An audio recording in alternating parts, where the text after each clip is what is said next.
మనం కాబట్టి అమెరికా అధ్యక్షుడు డొనాల్డ్ ట్రంప్ చెప్పారు కదా అని రెస్పెక్ట్ చేశాం. కానీ ఇరాన్ దగ్గర అమెరికా పప్పులేవి ఉడకవు.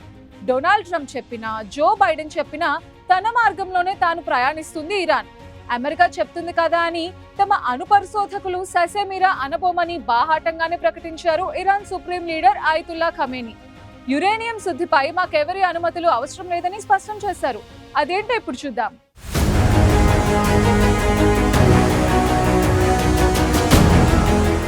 తాటాకు చప్పుళ్లకు కుందేళ్లు బెదరవని మరోసారి స్పష్టం చేశారు Iran supreme leader Ayatollah Khamenei. America బెదిరింపులకు బేఖాతరు చేస్తూ ఆయన కీలక వ్యాఖ్యలు చేశారు.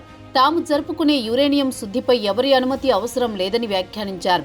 గత ఏడాది హెలికాప్టర్ ప్రమాదంలో మృతి చెందిన ఇరాన్ అధ్యక్షుడు ఇబ్రహీం రైసీ స్మారక కార్యక్రమంలో ఖమేనీ మాట్లాడుతూ ఈ వ్యాఖ్యలు చేశారు.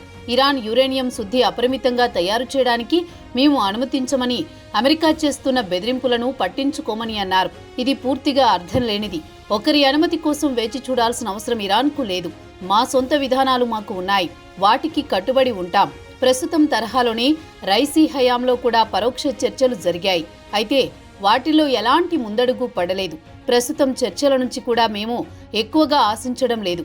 ఏం జరుగుతుందో ఎవరికి తెలుసు అని ఖమేనీ కుండబద్దలు కొట్టారు.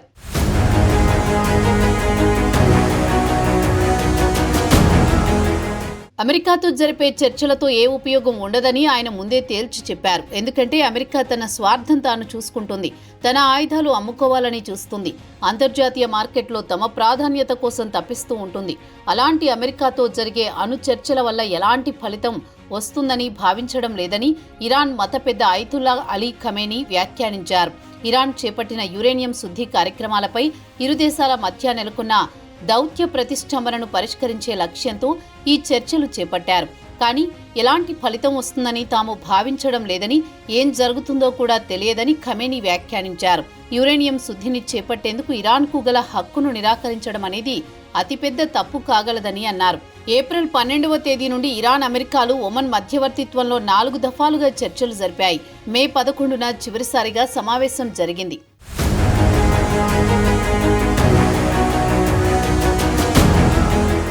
మరోసారి చర్చలు జరపాలని భావిస్తున్నట్లు ఇరుపక్షాలు ధృవీకరించాయి.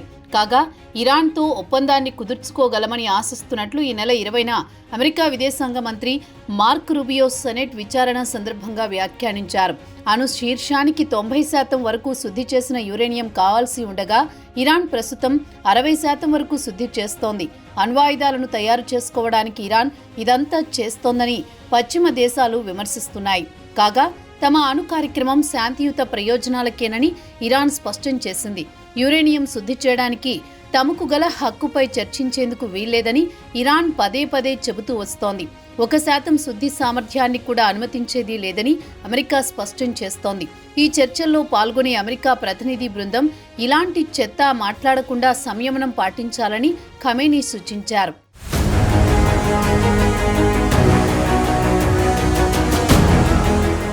ఇదిలా ఉంటే మిడిల్ ఈస్టులో మరో యుద్ధం ఆరంభం కానుందా అన్న అనుమానాలు ప్రపంచవ్యాప్తంగా ముసురుకుంటున్నాయి.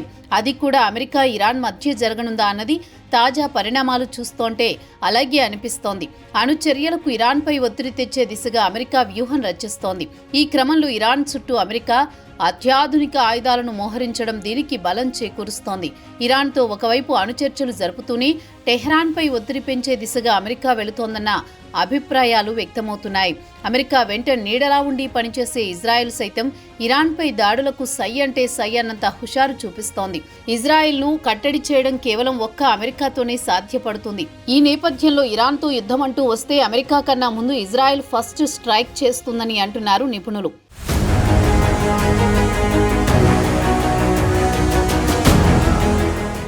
ఇరాన్తో అణు ఒప్పందం కుదుర్చుకోవాలని అమెరికా అధ్యక్షుడు డొనాల్డ్ ట్రంప్ తీవ్రంగా ప్రయత్నిస్తున్నారు. ఈ క్రమంలోనే కీలక విషయం వెలుగులోకి వచ్చింది. ఇరాన్లోని అణు కేంద్రాలపై దాడికి ఇజ్రాయెల్ ప్రణాళికలు చేస్తున్నట్టు సమాచారం.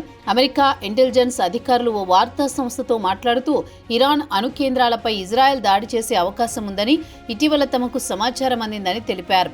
ఈ దాడులు జరిగితే దౌత్యపరమైన ఒప్పందం కుదుర్చుకోవాలనుకున్న ట్రంప్ ప్రయత్నాలకు ఆటంకం కలుగుతుందని వ్యాఖ్యానించారు. ఈ దాడులకు సంబంధించి ఇజ్రాయెల్ తుది నిర్ణయం తీసుకుందా లేదా అనేది ఇంకా స్పష్టంగా తెలియరాలేదని వెల్లడించారు.